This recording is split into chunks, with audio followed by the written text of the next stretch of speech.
All right, Revelation chapter 2 and verse 21. ప్రకటన గ్రంథం 2వ అధ్యాయం 21వ వచనం. మారు మనస్సు పొందుటకు నేను దానికి సమయం ఇచ్చితిని గాని అది తన జారత్వం విడిచిపెట్టి మారు మనస్సు పొందనొల్లదు. We are talking about the message of the Lord Jesus Christ to the church at Thyatira. థియతైరాలో ఉన్నటువంటి సంఘానికి ప్రభు ఇచ్చినటువంటి వర్తమానం. And he says, I gave her space to repent. ఆమె మారు మనస్సు పొందటానికి నేను సమయం ఇచ్చానని ప్రభు చెప్తున్నాడు. He's talking about Jezebel that he spoke about in verse 20. మరి ప్రభు ఎవరి గురించి ఇక్కడ మాట్లాడుతున్నాడంటే తాను 20వ వచనంలో తెలియజేసినటువంటి యెజబెలును గురించి ప్రభు మాట్లాడుతున్నాడు. Now we have seen that the doctrine of Balaam and Jezebel are the same. మరి బిలాము యొక్క బోధలు యెజబెలు యొక్క బోధలు రెండు ఒకటే అని మనం నేర్చుకున్నాం. That is to commit fornication and to eat things sacrificed to idols. జారత్వము కలిగి ఉండటం, అదే విధంగా విగ్రహములకు బలి ఇచ్చినటువంటి వాటిని తినటం. We have seen what that fornication is. It is spiritual fornication. మరి జారత్వం అంటే ఏంటో, ఆత్మ సంబంధమైనటువంటి జారత్వం అంటే ఏంటో మనం నేర్చుకున్నాం. And we have seen what eating things sacrificed to idols is all about. విగ్రహములకు బలి ఇచ్చినటువంటి వాటిని తినటం అంటే ఏంటో కూడా మనం గడిచిన వారంలో మనం నేర్చుకున్నాం. We have seen how all these expressions in the Bible, like the seat of Satan and Jezebel and the doctrine of Balaam, are all talking about the Roman Catholic Church. ఇవన్నీ కూడా అనగా మనం ఇంతవరకు చదువుతూ వచ్చినటువంటి సాతాను సింహాసనం గురించి, బిలాము బోధల గురించి, యెజబెలు గురించి, ఇవన్నీ కూడా రోమన్ కేథోలిక సంఘానికి ఏ విధంగా మనల్ని సూచనగా తెలియజేస్తున్నాయో మనం అర్థం చేసుకున్నాం. How these things today are spiritual in nature. మరి ఇవి నేటి దినాల్లో మన జీవితాలకు ఆత్మ సంబంధంగా ఎలా వర్తిస్తున్నాయో చూసాం. And how doctrinally they will be fulfilled in the tribulation. సిద్ధాంతపరంగా ఇవి శ్రమల కాలంలో ఏ విధంగా నెరవేర్చబడబోతున్నాయో కూడా మనం చూసాం. Now the Lord says, I gave her space to repent. అయితే ప్రభు ఇక్కడ 21వ వచనంలో అంటున్నాడు, అది మారు మనస్సు పొందటానికి నేను దానికి సమయం ఇచ్చి తిని. So both spiritually in history and doctrinally in the future.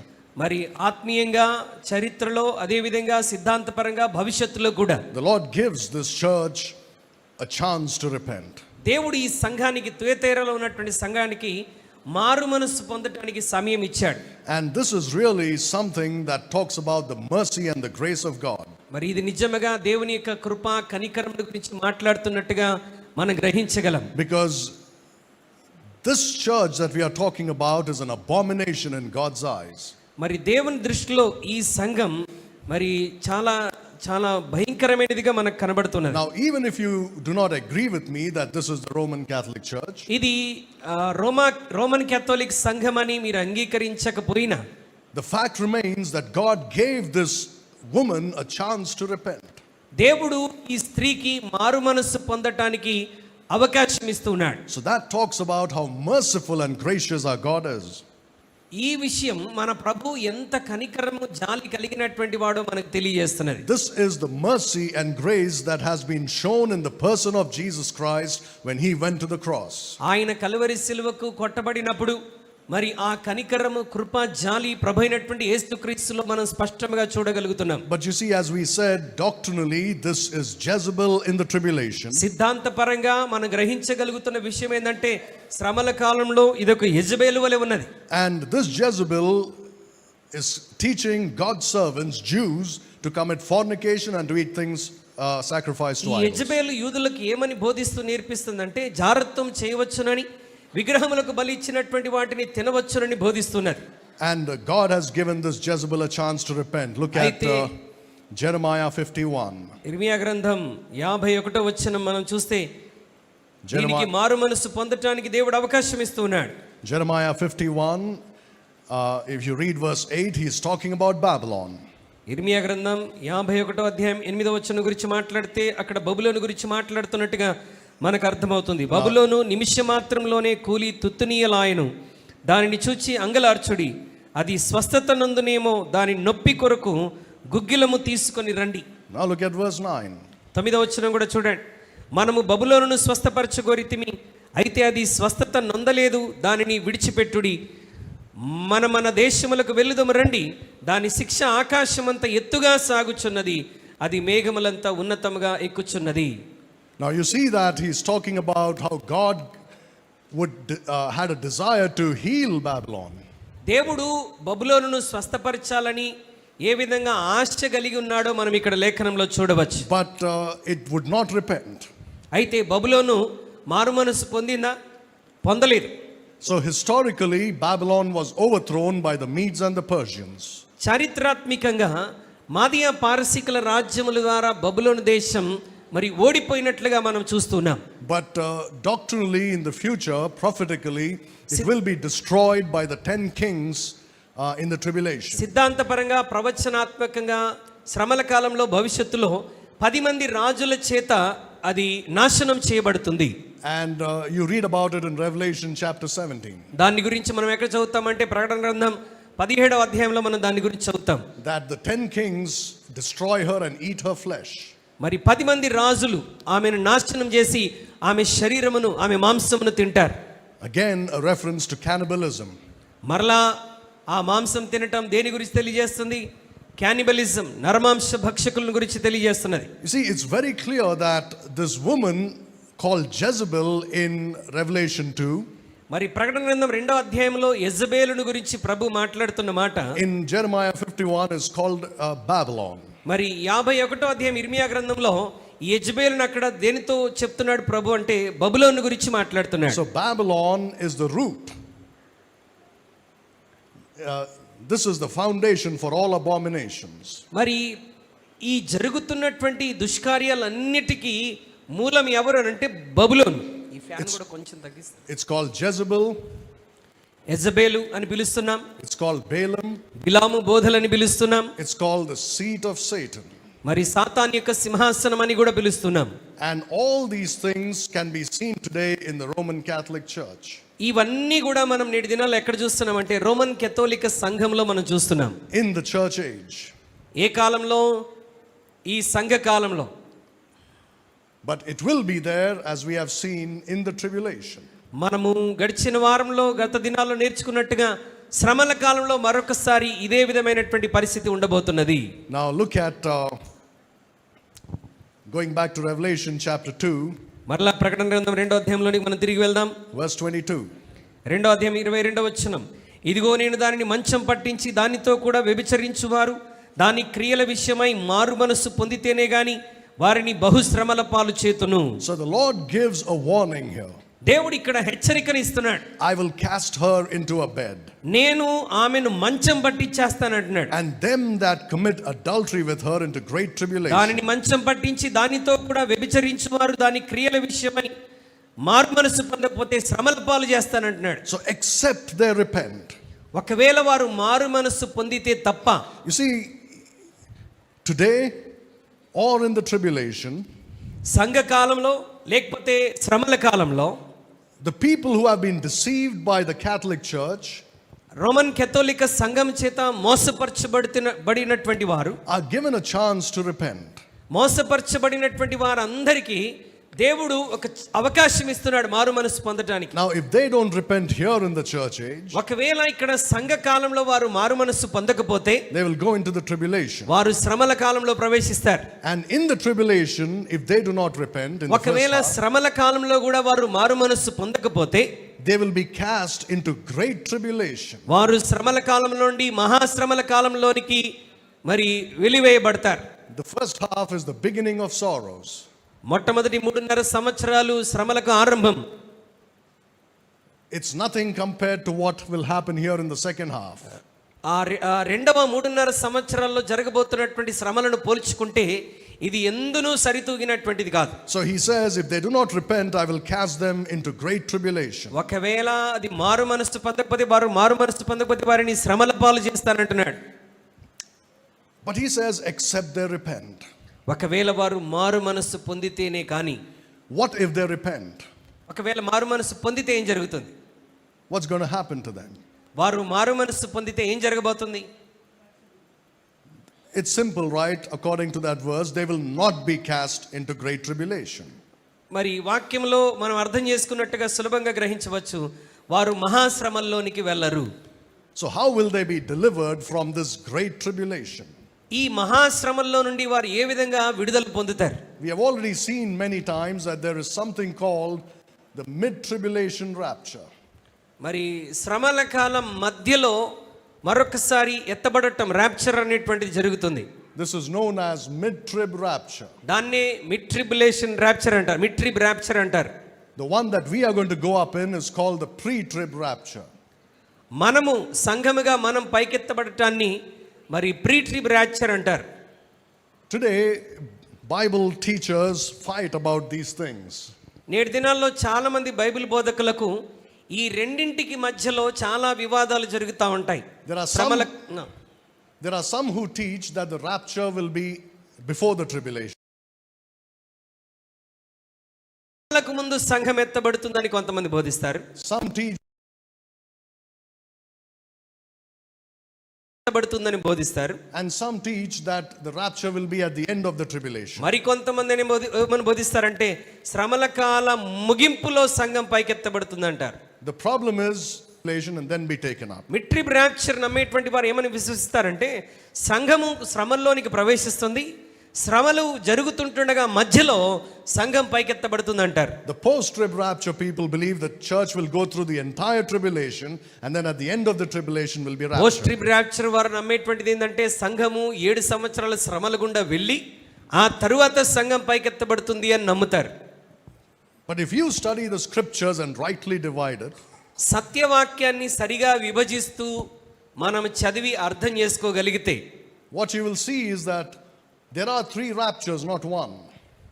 సంఘం అంటే పైకెత్తబడటం, ర్యాప్చర్ అనేది ఒకటే కాదు, 3 ర్యాప్చర్స్ ఉన్నాయి. All 3 that they fight about exist. ఈ 3 ర్యాప్చర్స్ గురించి వాళ్ళు గొడవ పడుతున్నారు, కానీ అవి నిజంగానే 3 ర్యాప్చర్స్ అనేటువంటి ఉన్నాయి. But the church will be caught up in the first one. కానీ మనం తెలుసుకోవాల్సిన ప్రాముఖ్యమైన విషయం ఏంటంటే ఈ ప్రీ ట్రిబ్ ర్యాప్చర్లో సంఘం పైకెత్తబడుతుంది శ్రమలకు ముందే. And in the mid-trib rapture, another group of believers from the tribulation will be raptured. Mid trib ర్యాప్చర్లో మరికొంతమంది విశ్వాసుల గుంపు శ్రమల కాలంలో ఉన్నటువంటి వారు పైకెత్తబడతారు. And then finally another big group of believers will be raptured at the end. మరి శ్రమల కాలం ముగింపులో ఇంకొక పెద్ద గుంపు విశ్వాసులు శ్రమల ముగింపులో వారు పైకెత్తబడతారు. అది post ట్రిబ్ rapture. This is called rightly dividing the word of truth. సత్యవాక్యాన్ని సరిగా విభజించడం అంటే ఇదేనండి. But they fight over it saying no, this is right and that is right. ఈ 3 ఉన్నాయి, కానీ చాలా మంది బోధకులు వారు వివాదాలు పెట్టుకొని ఇదే కరెక్ట్ అదే కరెక్ట్ అని వాదిస్తుంటారు. కానీ ఈరోజు మనం గ్రహించాలి 3 విధాలుగా విశ్వాసులు పైకెత్తబడతారు. So the Lord is saying to the church at Thyatira, తుయతైరాలో ఉన్న సంఘానికి ప్రభు ఏమని చెప్తున్నాడంటే that if you repent of this spiritual fornication and idolatry, ఈ ఆత్మ సంబంధమైన జారత్వము మరియు విగ్రహములకు బలించిన వాటిని తినట విషయంలోను మారు మనసు పొందితే you will not be cast into great tribulation. నీవు మహాశ్రమలకు అప్పగించబడవు. That means you will be raptured in the middle of the tribulation. మహాశ్రమలకు అప్పగించబడవు అంటే అర్థం ఏంటి? మిడ్ ట్రిబ్ ర్యాప్చర్లో పైకెత్తబడతావు అని అర్థం. But you see, there will be many who will not repent and will go through the great tribulation. అయితే దేవుని వాక్యాన్ని సమ్మతించి మారు మనసు పొందకుండా ఉన్నటువంటి వారు ఖచ్చితంగా దేని గుండా వెళ్తారు? మహాశ్రమల గుండా వెళ్తారు. You read about this in Matthew chapter 25. దీని గురించి మనం ఎక్కడ చదువుతామంటే మత్తయి సువార్త 25వ అధ్యాయంలో మనం చదువుతాం. You read about, you read the parable of the 10 virgins. 10 మంది కన్యకల ఉపమానాన్ని మనం చదువుతాం కదా. If you read there, you see that 5 wise virgins had oil and they went to meet the bridegroom. మరి 5 బుద్ధిగల కన్యకలు వారి దివిటీల్లో నూనె కలిగి ఉన్నారు. వారు మరి పెళ్లి కుమారుడితో వెళ్ళిపోయారు. You know what it says there? అక్కడ ఏమని చెప్తున్నా తెలుసా? It says that at midnight a cry was made. మధ్యరాత్రి ఒక కేక వినిపిస్తా ఉన్నది. This is night time. ఈ శ్రమల కాలాన్ని ఏమని పిలుస్తాం మనం? రాత్రి కాలం.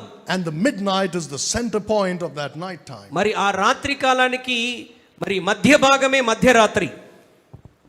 And the bridegroom comes and these 5 virgins go inside and the door is shut. పెళ్లి కుమారుడు వచ్చినప్పుడు సిద్ధల్లో నూనె కలిగినటువంటి ఆ 5 బుద్ధిగల కన్యకలు వెళ్ళిపోతారు, ఆయనతో పాటు తలుపు వేయబడుతుంది.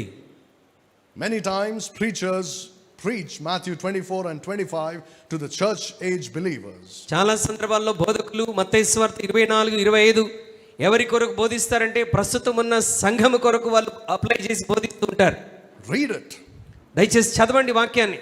You don't need any commentaries to understand it. అక్కడ వాక్యాలను అర్థం చేసుకోవడానికి మన పెద్ద పెద్ద కామెంటరీలు ఏం అవసరం లేదు. You don't need to know Greek to understand it. లేకపోతే వాటిని అర్థం చేసుకోవడానికి గ్రీకు భాష నేర్చుకోవాల్సిన అవసరం కూడా లేదు. Read the Bible in your own language. దేవుని వాక్యాన్ని దేవుడు నీకు ఇచ్చినటువంటి స్వభాషలో దాన్ని చదివి అర్థం చేసుకోవడానికి And ప్రయత్నించు. very clearly you see that it's not talking about the church age. చాలా స్పష్టంగా అక్కడ చదువుతుంటే మనం అర్థం చేసుకొనవచ్చు.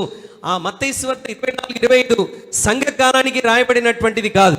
For example, Matthew 24:14.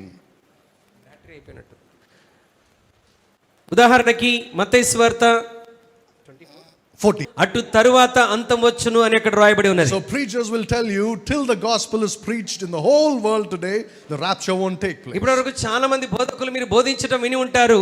సకల జనులకు సువార్త ప్రకటించబడిన తరువాతే సంఘం పైకెత్తబడుతుంది అని బోధించడం మీరు విని ఉంటారు.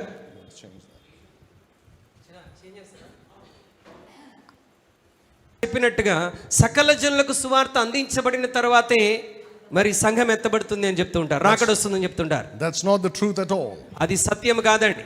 He's talking about this period of time. ఆయన ఈ శ్రమల కాలాన్ని గురించి మాట్లాడుతున్నాడు. Here the gospel of the kingdom will be preached in all the world. ఇక్కడ మొదటి 3.5 సంవత్సరాల్లో మరి సకల రాజ్యములకు దేవుని సువార్త అందరికీ అందించబడుతుంది. And only after that the end will come. దాని తర్వాత మాత్రమే అంతం వస్తుంది. It's got nothing to do with the church age. దానికి సంఘకాలానికి సంబంధం ఏమీ లేదండి, అర్థం చేసుకోవాలి. So you see the 5 virgins stand for those who are raptured in the middle of the tribulation. So ఈ 5 బుద్ధిగల కన్యకలు దేన్ని సూచిస్తున్నారు? శ్రమల కాలం మధ్యలో ఎత్తబడినటువంటి విశ్వాసాలను సూచిస్తున్నారు. The 5 foolish virgins go through the tribulation. బుద్ధి లేనటువంటి మిగతా 5 కన్యకలు మహాశ్రమల గుండా వెళ్ళినటువంటి విశ్వాసుల గురించి మరి చెప్తున్నారు. Now, I'm sorry. Of course, naturally, the number there is symbolic. అక్కడ ఇచ్చినటువంటి సంఖ్య ఒక సూచనగా ఇవ్వబడినటువంటి సంఖ్య. It's not really 5 only. 5 అని చెప్పారు కాబట్టి కేవలం 5 అని కాదు, సూచనగా ఇవ్వబడినటువంటి సంఖ్య. Many thousands will be raptured, many thousands will be left behind. కొన్ని వేల మంది పైకెత్తబడతారు, కొన్ని వేల మంది విడిచిపెట్టబడతారు. What about those who are left behind who do not repent? మరి విడిచిపెట్టబడి మారు మనసు పొందకుండా విడిచిపెట్టబడిన వారి సంగతి ఏంటి? Now if they take the mark of the beast, ఒకవేళ వారు మృగం యొక్క గుర్తును వారి మీద వేసుకుంటే they will go to hell. వారు ఎక్కడికి వెళ్తారు? నరకానికి వెళ్ళిపోతారు. But if they don't take the mark of the beast, ఒకవేళ వారు శ్రమలను తట్టుకుంటూ ఆ యొక్క మృగం యొక్క గుర్తును వారు వేసుకోకుండా ఉంటే what will happen to them? వారికి ఏం జరుగుతుంది? They could be like Israel, వారు ఇజ్రాయేలుల వలె ఉండి who came till the entrance of the promised land and were taken back because of their unbelief. వారు ఎలాగుంటారంటే ఇజ్రాయేలుల వలె వాగ్దాన దేశము చివరి వరకు వచ్చి, ఓకే, ఆ వాగ్దాన దేశంలో అడుగు పెట్టకుండా తీసివేయబడినటువంటి ఇశ్రాయేలు లాగా ఉంటారు. And 40 years they wandered in the wilderness. 40 సంవత్సరాలు వారు అరణ్యంలో తిరుగులాడుతూనే uన్నారు.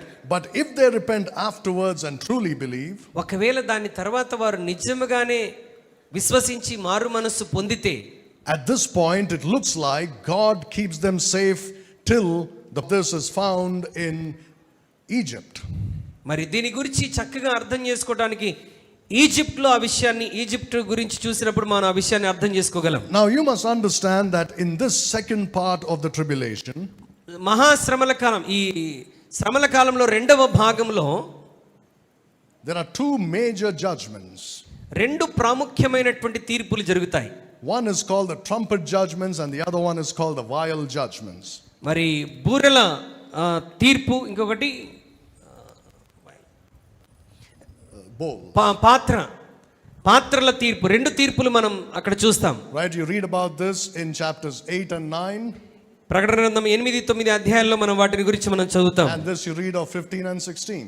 రెండవది 15, 16 అధ్యాయాల్లో మనం చదువుతాం. And all these judgments are going to bring great destruction upon the world and unbelievers. ఈ 2 పాత్రలు కూడా, మరి ఈ 2 తీర్పులు కూడా ప్రజల మీదకి గొప్ప తీర్పును, నాశనాన్ని తీసుకొని రాబోతున్నాయి. And it looks like God keeps the believers safe at this time. మరి ఈ సమయంలో దేవుడు తను నమ్మినటువంటి విశ్వాసుల్ని భద్రముగా కాపాడుతున్నట్టుగా మనం అర్థం చేసుకొనవచ్చు. They don't get killed by these judgments of God. ఈ దేవుని యొక్క తీర్పులు భూమి మీద ఆయన కురిపించినప్పుడు ఆ తీర్పులో వీరు నాశనం కారండి. It is one thing for the Antichrist to kill them. ఒకటి మరి క్రీస్తు విరోధి వారిని చంపటము, That is very much possible. అది ఖచ్చితంగా సాధ్యం అవ్వచ్చు. But it is another thing for God to kill his own people. రెండవది, దేవుడే తన ప్రజలను హతము చేసేటువంటి పరిస్థితి ఉండవచ్చు. So that will not happen. The second one will not happen. రెండవది ఎట్టి పరిస్థితుల్లోనూ జరగదండి. God doesn't destroy his children by judgment. దేవుడు తన ప్రజలను తీర్పు ద్వారా నాశనం చేసేటువంటి వాడు కాదు. When God destroyed the world with a flood, దేవుడు మరి జలప్రళయం చేత భూమి అంతటిని నాశనం చేసినప్పుడు he saved righteous Noah and his family. నీతిమంతుడైన నోవాహును అతని కుటుంబాన్ని దేవుడు ఏం చేశాడు? రక్షించాడు. When God destroyed Sodom with fire and brimstone from heaven, దేవుడు సొదొమ గొమొర్రా ప్రాంతములను అగ్ని గంధకముల చేత నాశనం చేసినప్పుడు he brought Lot and his family out. ఆయన లోతు కుటుంబాన్ని బయటికి తీసుకొని వచ్చాడు. When God's going to judge this world in the tribulation, దేవుడు శ్రమల కాలంలో ఈ లోకానికి తీర్పు తీరుస్తున్నప్పుడు he's going to take his church out before that. ఆయన తన సంఘాన్ని దానికి ముందుగానే పైకి తీసుకుంటాడు. When God's going to rain judgment upon the earth in the great tribulation, దేవుడు మహాశ్రమల కాలంలో ఆయన తీర్పును భూమి మీద కుమ్మరిస్తున్నప్పుడు he's going to keep his people safe. ఆయన మరలా తన ప్రజలను భద్రముగా కాపాడతాడు. The Antichrist may kill a few of them, క్రీస్తు విరోధి దేవుని యొక్క ప్రజల్ని కొంతమందిని చంపవచ్చేమో, but they won't die in God's judgments. వారు దేవుని తీర్పులో మాత్రం ఎట్టి పరిస్థితుల్లో చనిపోరు. As I've said, a good picture of this is Israel in Egypt. దీని గురించినటువంటి అద్భుతమైన పిక్చర్ మనం మరి ఈజిప్ట్లో మనం చూస్తూ ఉంటాం. ఐగుప్తు ఇశ్రాయేలును పోల్చి మనం చూస్తూ ఉంటాం.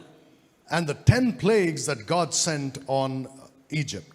దేవుడు ఐగుప్తులో ఇశ్రాయేలు ఉన్నప్పుడు పంపించినటువంటి ఆ 10 తెగుళ్ళు.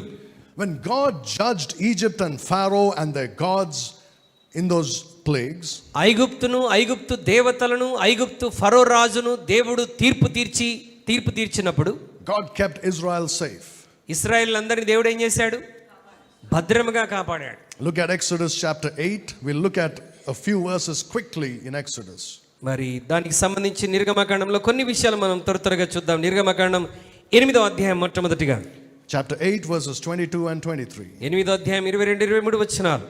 మరియు భూలోకంలో నేనే యెహోవానని నీవు తెలుసుకున్నట్లు ఆ దినమున నేను నా ప్రజలు నివసించుచున్న గోషేను దేశమును వినాయించెదను. అక్కడ ఈగల గుంపులుండవు. నా ప్రజలు నీ ప్రజల నుండి ప్రత్యేకపరచెదను. రేపు ఈ సూచక్రియ జరుగునని యెహోవా సెలవిచ్చినట్టు నీవు చెప్పవలెను. God puts a division between his people and the people of Pharaoh. దేవుడు తన ప్రజలను ఫరో యొక్క ప్రజలను వేరు చేస్తున్నట్లుగా మనం ఇక్కడ చూస్తున్నాం. He says, I will sever in that day the land of Goshen in which my people live, that no swarm of flies shall be. నేను నా ప్రజలు నివసించుచున్న గోషేను దేశమును మినాయించెదను ఆ దినమున అని చెప్తున్నాడు. Look at chapter 9 and verse 4. 9వ అధ్యాయం 4వ వచనం చూడండి. అయితే యెహోవా ఇశ్రాయేలుల పశువులను ఐగుప్తు పశువులను వేరుపరచును.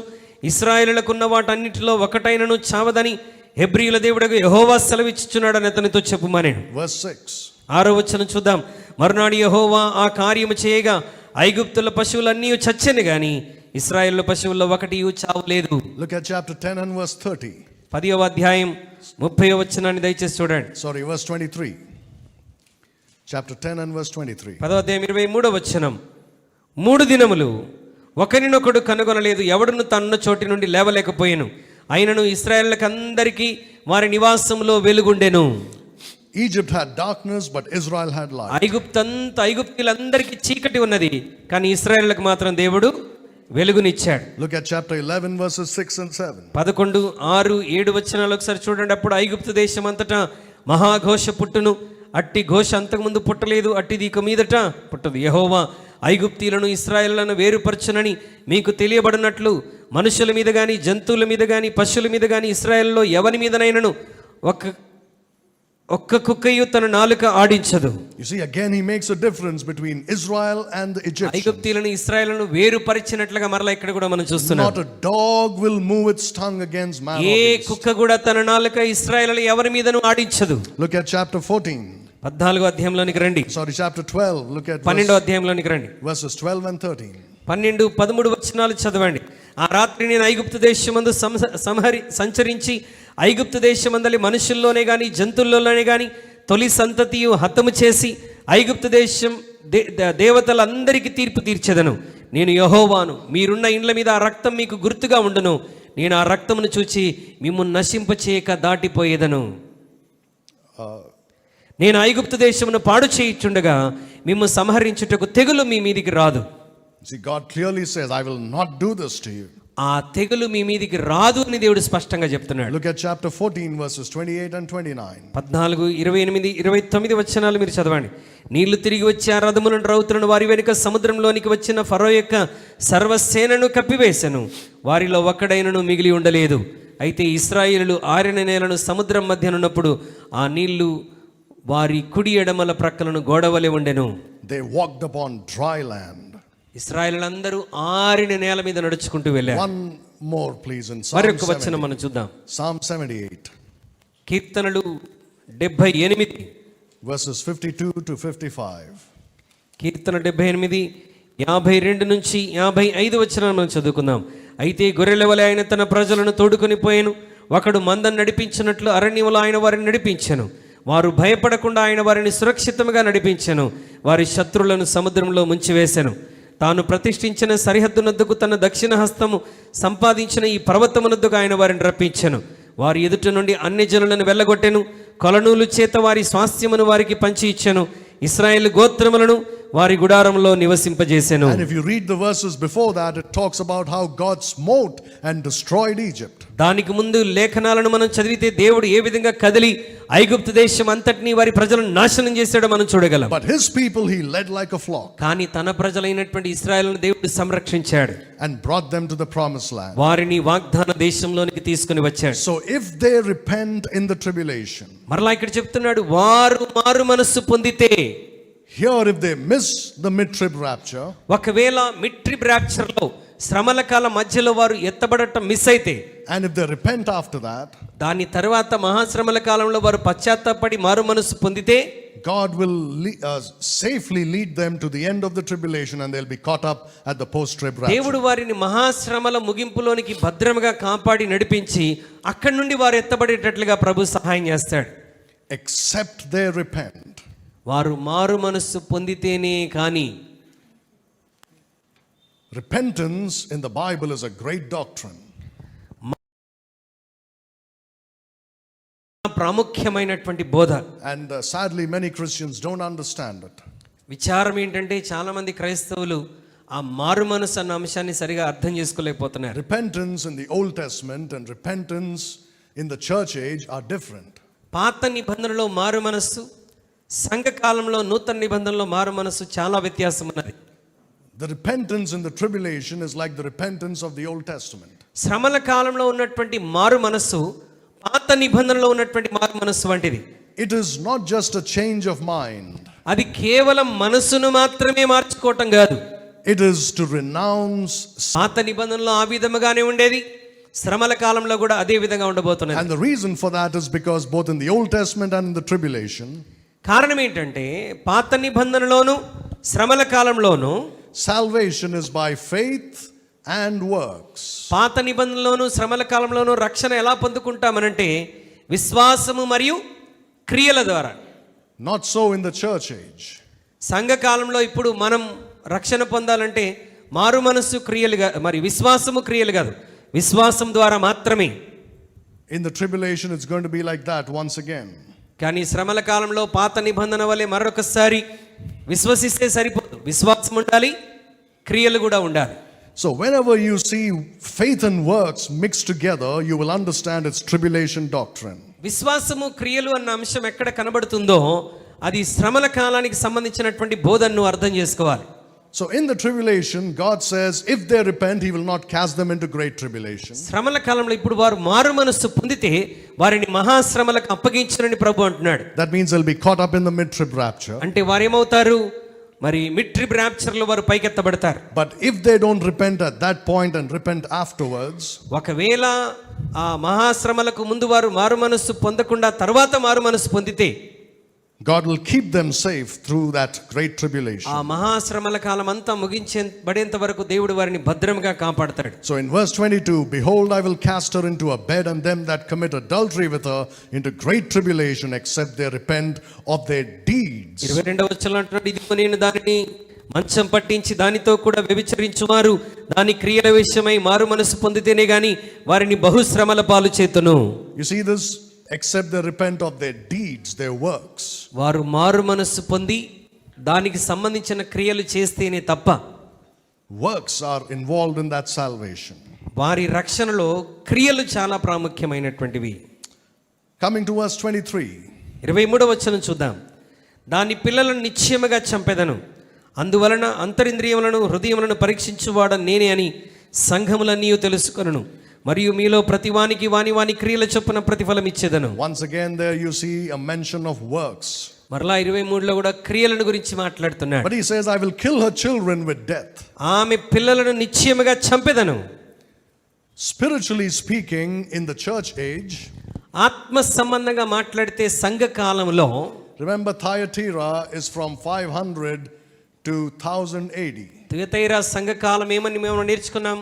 క్రీస్తకం 500 నుండి క్రీస్తకం 1000 వరకు. In this age, around 541 AD, there was a great plague in Europe. మరి ఈ క్రీస్తకం 541లో అంటే ఈ తుయతైరా సంఘం ఉన్నటువంటి కాలంలో మరి గ్రీకులో భయంకరమైనటువంటి ప్లేగ్ ఒకటి వచ్చింది. It's called the Justinian plague. దాన్ని జస్టీనియన్ ప్లేగ్ అని అంటారు. It is named after the Roman Emperor Justinian I. Roman చక్రవర్తి జస్టీనియన్ అనేటువంటి వ్యక్తి, ఆయన పేరు వెనకాలే వచ్చినటువంటి తెగులు ఇది. జస్టీనియన్ తెగులు 541లో వచ్చింది. It first appeared in the Byzantine Empire. ఇది In the Byzantine Empire. బైజంటైన్ చక్రవర్తి కాలంలో ఇది కనబడింది. Especially in the place called Constantinople. కాన్స్టంటినోపుల్ అన్నటువంటి ప్రాంతంలో ఇది కనబడింది. Now it was caused by a bacteria. ఇది ఒక బ్యాక్టీరియా ద్వారా వచ్చినటువంటి తెగులు ఇది. And the same bacteria came back again in the 14th century AD. ఇదే బ్యాక్టీరియా మరలా క్రీస్తకం 1400 సంవత్సరంలో కూడా వచ్చింది. And it was called the Black Death in Europe. దాన్ని యూరోప్ లో బ్లాక్ డెత్ ఇన్ యూరోప్ అని పిలిచారు. And in Europe, millions of people were killed by that plague. ఆ దినాల్లో ఈ తెగులు ద్వారా మిలియన్ల కొలది ప్రజలు చంపబడ్డారు. Now in this Justinian plague, ఈ జస్టీనియన్ తెగులు కాలంలో about 25 to 30 million people were killed by this 25 plague. నుండి 30 మిలియన్ల ప్రజలు ఈ తెగులు ద్వారా హతులైపోయారు. In some cities, half the populations were killed. కొన్ని పట్టణాల్లో సగానికి సగం జనాభా చంపబడ్డారు. And this plague weakened the power of the Byzantine Empire. ఈ తెగులు బిజంటైన్ ఎంపైర్ యొక్క శక్తిని అంతటిని బలహీనపరిచేసింది. It crumbled economically and militarily. ఆర్థికంగాను అదే విధంగా సైనికుల పరంగాను ఆ శక్తి అంతా కూడా బలహీనమైపోయింది. Till then the Byzantine Empire was spreading. అప్పటి వరకు బైజంటైన్ చక్రవర్తి చాలా విస్తరిస్తూ వచ్చాడు. But this plague put an end to that expansion. కానీ ఆ అభివృద్ధికి ఈ యొక్క జస్టీనియన్ తెగులు అనేటువంటిది అడ్డంకు వేసేసింది. Now you see that in the tribulation also there are plagues. శ్రమల కాలంలో కూడా తెగుళ్ళు రాబోతున్నాయి. In the first half there are going to be plagues. మొదటి 3.5 సంవత్సరాల్లో కొన్ని తెగులు రాబోతున్నాయి. Remember in Matthew 24, one of the signs that Jesus gave for the end of days is pestilences. 24వ అధ్యాయములో యేసుక్రీస్తు ప్రభువు ఆయన రాకడకు సూచనలు తెలియజేస్తూ అక్కడ ఒక తెగుళ్ళ గురించి మాట్లాడాడు. In Matthew 24 he says there'll be pestilences. మరి మత్తయి సువార్త 24వ అధ్యాయంలో తెగుళ్ళను గురించి ఆయన మాట్లాడాడు. So there will be pestilences and plagues. మరి తెగుళ్ళు రాబోతున్నాయని ప్రభు ముందుగానే తెలియజేశాడు. In the first half, మొదటి 3.5 సంవత్సరాల్లో, that would be I think in the third horse rider of Revelation chapter 6. ప్రకటన గ్రంథం 6వ అధ్యాయంలో మనం చూస్తే 3వ గుర్రం మీద వచ్చేవాడిని గురించి వ్రాయబడినటువంటి మాట. There will be pestilences, but then again in the vile judgments there will be plagues. ఆ తరువాత భయంకరమైనటువంటి తీర్పులో మరి తెగుళ్ళు కూడా రాబోతున్నాయి. The Bible says those who take the mark of the beast ఎవరైతే ఆ యొక్క మృగం యొక్క ముద్రను వేసుకుంటారో will get a grievous sore on their bodies. It's like a boil or a wound on the body. వారి శరీరముల మీద మరి గడ్డలు వంటివి వచ్చి వారు బలహీనపడతారు. Because they take the mark of the beast. ఎందుకంటే వారు మృగం యొక్క గుర్తును వారి మీద వేసుకుంటున్నారు గనుక. So God says, I will kill them with death. దేవుడు అంటున్నాడు, నేను వారిని మరణమునకు అప్పగించేదను. They're going to die of these plagues by the thousands or millions. ఈ తెగులు ద్వారా మరి వేల కొలదిగా మిలియన్ల కొలదిగా ప్రజలు చంపబడతారు. Now, some people have given an estimation that more than half the population of the world will be wiped out in the tribulation. మరి చాలా మంది తెలియజేస్తున్నటువంటి విషయం ఏంటంటే ఆ తెగులు వచ్చినప్పుడు ప్రపంచ జనాభాలో దాదాపు సగం కంటే ఎక్కువగా తుడిచివేయబడతారు. Can you imagine that? There are about 8 or 9 billion people today on the earth. మరి 8 నుండి 9 బిలియన్ల ప్రజలు భూమి మీద ఉన్నారు నేటి దినాన. 4.5 billion people dead. మరి 450 కోట్ల మంది ప్రజలు చనిపోవటం అంటే ఒకసారి ఊహించండి. And among them, these people who do not repent. మరి వాటిలో ఎవరైతే మారు మనస్సు పొందకుండా ఉంటారో They also will be killed. వారు కూడా చంపబడతారు. Death is what is going to reign in the tribulation. శ్రమల కాలంలో మరణము పరిపాలించబోతున్నది. Remember, the fourth horse rider is called death. 4వ మరి గుర్రం మీద వచ్చినటువంటి వాడు మరణము అని పిలువబడుతున్నాడు. Death and hell follow him. మృత్యువు అని పిలువబడుతున్నాడు. మృత్యువు పాతాళ లోకం. And he's going to run across the world and kill more than half the population. అతను భూమి యొక్క 4 మూలలు వెళ్ళి సగం కంటే ఎక్కువ జనాభాను చంపివేస్తున్నాడు. Then in Revelation 9 you read about these fearsome creatures that come out of the bottomless pit. ప్రకటన 9వ అధ్యాయంలో మరి భూమి అడుగు భాగం నుండి భయంకరమైనటువంటి ఈ యొక్క జీవులు పైకి రావటం మనం చూస్తాం. Out of their mouth comes fire. వాటి నోటి నుండి అగ్ని వస్తున్నదంట. And their tails sting like the sting of a scorpion. మరి వారి యొక్క తోకలు మరి తేలు యొక్క విషము కంటే చాలా ప్రమాదకరమైనటువంటివిగా ఉంటున్నాయి. And a great number of people are killed by them. అనేక మంది అసంఖ్యాకులైనటువంటి ప్రజలు ఆ దినాల్లో చంపబడతారు. And by the hail and the fire and all these judgments. మరి ఆ తరువాత ఈ యొక్క అగ్ని తెగులు ఇవన్నీ కూడా జరగబోతున్నాయి. How horrible it's going to be. ఎంత భయంకరమైనటువంటిది ఆ పరిస్థితి ఊహించండి. So the Lord is warning these people, if you don't repent, this is what's going to happen. కనుక తుయతైరలో ఉన్న సంఘానికి దేవుడు చెప్తున్నాడు, ఇదిగో నీవు మారు మనస్సు పొందకపోతే ఈ విధంగా జరగబోతున్నది అంటున్నాడు. Then in verse 24, 24వ వచనంలో మనం చూస్తే, అయితే తుయతైరలో కడమవారైన మీతో అనగా ఈ బోధను అంగీకరించక సాతాను యొక్క గూఢమైన సంగతులను ఎరుగమని చెప్పుకుని వారందరితో నేను చెప్పుచున్నదేమనగా మీ పైని మరి ఏ భారమును పెట్టను. which have not known the depths of Satan. సాతాను యొక్క గూఢమైన సంగతులను ఎరగని వారు. What are these depths of Satan? సాతాను యొక్క గూఢమైన సంగతులు ఏంటండి? Again, they are a reference to the doctrine of Balaam and to Jezebelism. మరలా బిలాము యొక్క బోధలు, యెజబెలు యొక్క పద్ధతులు. The depths of Satan have to do with spiritual fornication. సాతాను యొక్క గూఢమైన సంగతులు అంటే ఆత్మ సంబంధమైనటువంటి జారత్వం. And it has to do with sacrificing humans and eating their flesh. మరి మానవులను బలిగా అర్పించి వారి దేహములను మాంసములను తినటం. I've already given an explanation the last time. దాని గురించి లాస్ట్ క్లాస్ లో మనం పూర్తిగా వివరణ చూసాం. Cannibalism. మరి నరమాంస భక్షకులు. And it's not just because they like the taste. That's not the reason there. వారికి ఆ రుచి ఇష్టము కాబట్టి అలా చేశారని కాదు. That also is there. అది కూడా ఉండవచ్చు. They get addicted to that taste. వారు ఆ నరమాంసాన్ని తింటూ ఆ రుచికి అలవాటు పడి ఉంటారు. But more than that, it's a satanic ritual. దానికంటే అధికముగా అది సాతాను యొక్క మరి పద్ధతి, ఆచారం, సాంప్రదాయం.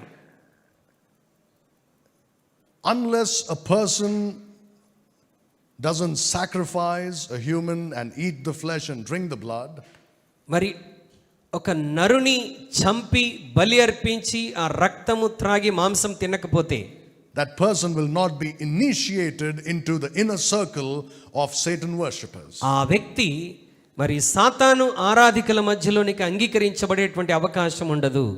It is said that the inner circle of these Satanists ఈ సాతాను యొక్క అంతరంగిక వృత్తంలో are visited directly by Lucifer.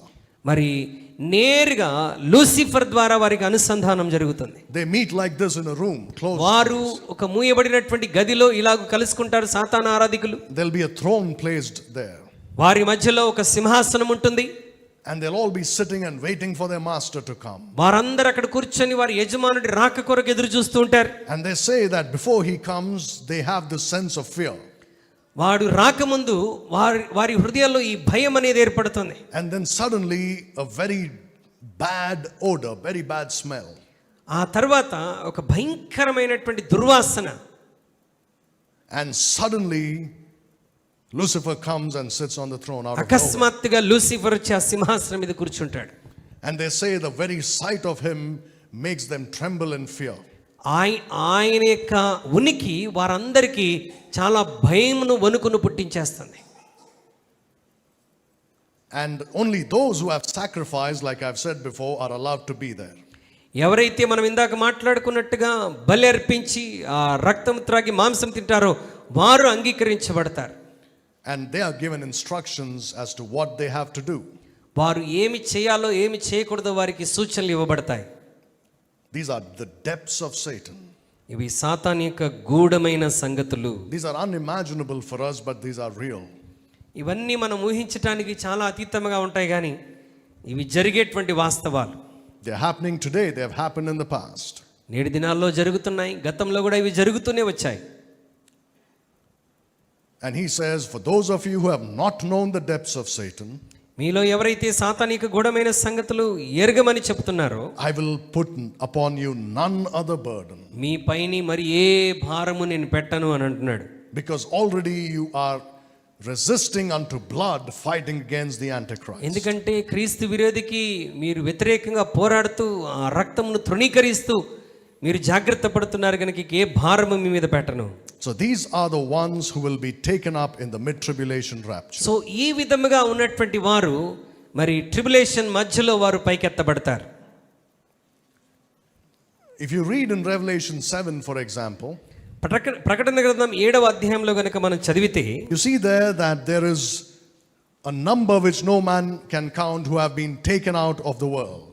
మరి లోకము నుండి తీసుకుని వెళ్ళబడేటువంటి మనుషులు లెక్కింపజాలన్నటువంటి మనుషుల గుంపును గురించి మనం అక్కడ చూస్తాం. And Revelation 7 is just before the second advent.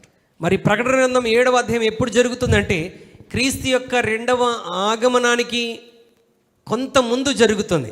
My calculation is about 6 months before the second advent. నా క్యాల్కులేషన్ ఏంటంటే క్రీస్తు ఆగమనానికి 6 నెలల ముందు జరిగేటువంటి కార్యం ప్రకటన 7వ అధ్యాయంలో జరిగినటువంటిది. And during those 6 months, the 7 vile judgments are poured out on the earth. ఈ 6 నెలల్లో భూమి మీద భయంకరమైనటువంటి 7 తీర్పులు రాబోతున్నాయి.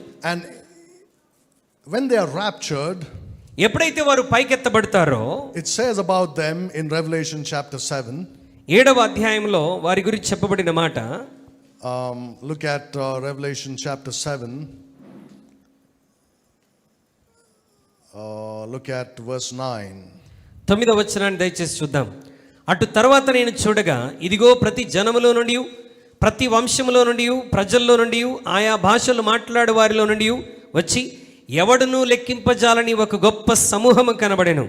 వారు తెల్లని వస్త్రములు ధరించుకున్న వారై ఖర్జూరపు మంటలు చేత పట్టుకొని సింహాసనం ఎదుటను గొర్రెపిల్ల ఎదుటను నిలబడి. Look at verses 13 and 14. 13-14 వచనాలు. పెద్దల్లో ఒకడు తెల్లని వస్త్రములు ధరించుకొని ఉన్న వీరెవరు, ఎక్కడ నుండి వచ్చిరని నన్ను అడిగాను. అందుకు నేను అయ్యా నేను నీకే తెలియననగా అతడు ఇలాగు నాతో చెప్పాను, వీరు మహాశ్రమల నుండి వచ్చిన వారు గొర్రెపిల్ల రక్తములో తమ వస్త్రములను ఉదుక్కుని వాటిని తెలుపు చేసుకొనిరి. అందువలన వారు దేవుని సింహాసనం ఎదుట ఉండి. So you see that he says these are they which came out of great tribulation. ఏమని చెప్తున్నాడు అతను? వీరందరూ కూడా మహాశ్రమంలో నుండి వచ్చినటువంటి వారు. But Revelation 7 already the great tribulation is finished. మరి ప్రకటన గ్రంథం 7వ అధ్యాయం జరగాలి అని అంటే ఆల్రెడీ మహాశ్రమల కాలం అయిపోవాలి కదా. You see, Revelation chapter 6 and 7 bring you right up till the post-trib rapture. ప్రకటన గ్రంథం 6-7 అధ్యాయాలు మనల్ని ఎక్కడి వరకు తీసుకుని వెళ్తాయంటే పోస్ట్ ట్రిబ్ ర్యాప్చర్ వరకు మనల్ని తీసుకుని వెళ్తాయి. And it says a great multitude which no man could number of all nations and tongues were caught up from the great tribulation. అన్ని దేశాలు జాతులు భాషల నుండి లెక్కింపజాలనటువంటి గొప్ప మరి జనసమూహం పైకెత్తబడతారంట. Now look at Revelation 14. ప్రకటన గ్రంథం 14లోనికి ఒకసారి రండి. And look at verses 14 and 15. 14-15 వచనాలు. మరియు నేను చూడగా ఇదిగో తెల్లని మేఘము కనబడెను, మనుష్య కుమారుని పోలిన ఒకడు ఆ మేఘముల మీద ఆసీనుడై ఉండెను. ఆయన శిరస్సు మీద సువర్ణ కిరీటము, చేతిలో వాడిగల కొడవలి ఉండెను. అప్పుడు మరి ఒక దూత దేవాలయంలో నుండి వెడలి వచ్చి భూమి పైరు పండి ఉన్నది, కోతకాలం వచ్చినది, నీ కొడవలి పెట్టి కోయమని గొప్ప స్వరముతో ఆ మేఘముల మీద ఆసీనుడై ఉన్న వానితో చెప్పెను. Verse 16. మేఘం మీద ఆసీనుడై ఉన్నవాడు తన కొడవలి భూమి మీద వేయగా భూమి పైరు కోయబడెను. This is the harvest of the earth at the end of the tribulation. శ్రమల కాలం ముగింపులో మరి భూమి యొక్క కోత జరుగుతున్నది. How do we know? ఎలా మనకు అర్థమవుతుంది? Because in chapters 15 and 16 the vile judgments are yet to happen. 15-16లో ఈ భయంకరమైనటువంటి తీర్పులు ఇంకా జరగవలసి ఉన్నది. And then in chapters 17 and 18 the destruction of Babylon. 17-18 అధ్యాయంలో బబులోను యొక్క నాశనాన్ని మనం చూస్తాం. Then in chapter 19 the second coming of Jesus. 19వ అధ్యాయంలో యేసుక్రీస్తు యొక్క రెండవ రాకడను మనం చూస్తాం. So this is very clear that just before the vile judgments take place there is a great rapture. ఈ క్రూరమైనటువంటి తీర్పు జరగక మునుపే మరి పైకెత్తబడటం జరుగుతున్నదని మనకు స్పష్టంగా అర్థమవుతుంది. These are they who do not know the depths of Satan. మరి వీరు సాతాను యొక్క గూఢమైన సంగతులను ఎరగనటువంటి వారు. So once the rapture at the end of the tribulation takes place, ఒక్కసారి శ్రమల కాలం ముగింపులో ర్యాప్చర్ జరిగింది అంటే what happens to the rest of the people on the earth? భూమి మీద ఉన్నటువంటి మిగతా విడవబడినటువంటి ప్రజలకు ఏం జరుగుతుంది? Look at verses 18 and 19 and 20. Chapter 14 of Revelation. 14వ అధ్యాయం 18, 19, 20 వచనాలు మనం చూద్దాం. మరి ఒక దూత బలిపీఠం నుండి వెడలి వచ్చెను. అతడు అగ్ని మీద అధికారం పొందినటువంటి వాడు. అతడు వాడి అయిన కొడవలి గల దానిని గొప్ప స్వరముతో పిలిచి, భూమి మీద ఉన్న ద్రాక్ష పండ్లు పరిపక్వమైనవి, వాడి అయిన నీ కొడవలి పెట్టి దాని గెలలను కోయమని చెప్పెను. కాగా ఆ దూత తన కొడవలి భూమి మీద వేసి భూమి మీద ఉన్న ద్రాక్ష పండ్లను కోసి దేవుని కోపమును ద్రాక్షల పెద్ద తొట్టిలో వేసెను. ఆ ద్రాక్షల తొట్టి పట్టణమునకు వెలుపట త్రొక్కబడెను. 100 కోసుల దూరము గుర్రముల కళ్ళెము మట్టుకు ద్రాక్షల తొట్టిలో నుండి రక్తము ప్రవహించెను. This happens in this time between the post-trib rapture and the second coming. ఇది ఎప్పుడు జరగబోతుంది అంటే పోస్ట్ ట్రిబ్ ర్యాప్చర్కి క్రీస్తు రెండవ రాకడకి మధ్యలో జరుగుతుంది. The rest of the people are cast into the winepress of the fierceness of God's wrath. మరి మిగిలిపోయినటువంటి ప్రజలందరూ కూడా ద్రాక్షల తొట్టిలో దేవుని ఉగ్రతలోనికి వాళ్ళు, and there they are trampled under feet. అక్కడ వారు మరి తొక్కబడతారు. That's the most terrible time of the great tribulation. మహాశ్రమల కాలంలో ఇక అంతకంటే భయంకరమైనటువంటి శ్రమ మరొకటి ఉండదు. So you see, the fierceness with which God is going to judge the earth. మరి ఈ శ్రమలు అనేటువంటివి దేవుని యొక్క మరి ఉగ్రత అతి భయంకరముగా అధికము కాబోతున్నటువంటిది. It's going to, the intensity will increase by degrees.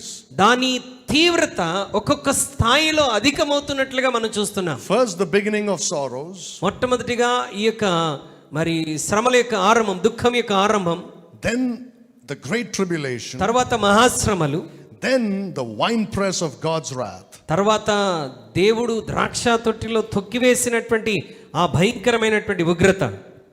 It's only going to, శ్రమలు అధికమైపోతున్నాయి. and God says to them, దేవుడు వారితో అంటున్నాడు, because you have not known the depths of Satan, మీరు సాతాను యొక్క గూఢమైన సంగతులను ఎరుగని వారు గనుక you will be taken out of this great and terrible time. ఈ భయంకరమైనటువంటి పరిస్థితి నుండి మీరు భద్రము చేయబడతారు. Now look at Revelation 2 and verse 25. 25వ వచనం, 2వ అధ్యాయం 25వ వచనం చూద్దాం. నేను వచ్చే వరకు మీకు కలిగి ఉన్న దాన్ని గట్టిగా పట్టుకొనుడి. Now you read of these things a lot. ఈ విధమైనటువంటి మాటలు చాలా మనం చదువుతూ ఉంటాం. And Christians get confused when they read this. ఈ మాటలు నేను వచ్చే వరకు మీకు కలిగి ఉన్న దాన్ని గట్టిగా పట్టుకొనుడి అన్న మాట చదివినప్పుడల్లా చాలా మంది క్రైస్తవులు కన్ఫ్యూజన్ లో ఉంటారు. Because you see here in the tribulation, ఇక్కడ శ్రమల కాలంలో if they do not hold fast to their salvation, వారు వారి రక్షణను గట్టిగా పట్టుకొనకపోతే they will lose it. రక్షణను పోగొట్టుకునే ప్రమాదం ఉన్నది. It is very clear. అది చాలా స్పష్టంగా రాయబడింది. that both in the Old Testament and in the tribulation. పాత నిబంధనలోను అదే విధంగా శ్రమల కాలంలోను, Because salvation is by faith and works, పాత నిబంధనలోను అదే విధంగా శ్రమల కాలంలో రక్షణ ఏ విధంగా విశ్వాసము మరియు క్రియల ద్వారా, they can lose their salvation. కాబట్టి వారు వారి రక్షణను పోగొట్టుకునేటువంటి ప్రమాదం ఉన్నది. So he says, hold fast to that which you already have. మీరు కలిగిన దాన్ని గట్టిగా పట్టుకొనుడి అని చెప్తున్నాడు. Now this is a lesson for us, ఇక్కడ దేవుడు మనకు నేర్పించే పాఠం ఏంటి? that if we don't hold fast today, మనం కలిగిన దాన్ని గట్టిగా పట్టుకొనకపోతే we can lose a lot of things. We can lose our rewards. మనం పొందుకోవలసిన చాలా బిరుదులు మనం పోగొట్టుకుంటాం, బహుమానాలు పోగొట్టుకుంటాం. Look at 2 John verse 8. 2 యోహాను 8వ వచనాన్ని మనం చదువుకుందాం. 2 యోహాను 8వ వచనం. అట్టివాడే వంచకుడును క్రీస్తు విరోధి ఉన్నాడు. మేము మీ మధ్యను నెరవేర్చిన కార్యములను చెడగొట్టుకొనక మీరు పూర్ణ ఫలం పొందినట్లుగా జాగ్రత్తగా చూచుకొనుడి. See that you receive a full reward. అక్కడ పూర్ణ ఫలము అని అంటూ ఉన్నాడు.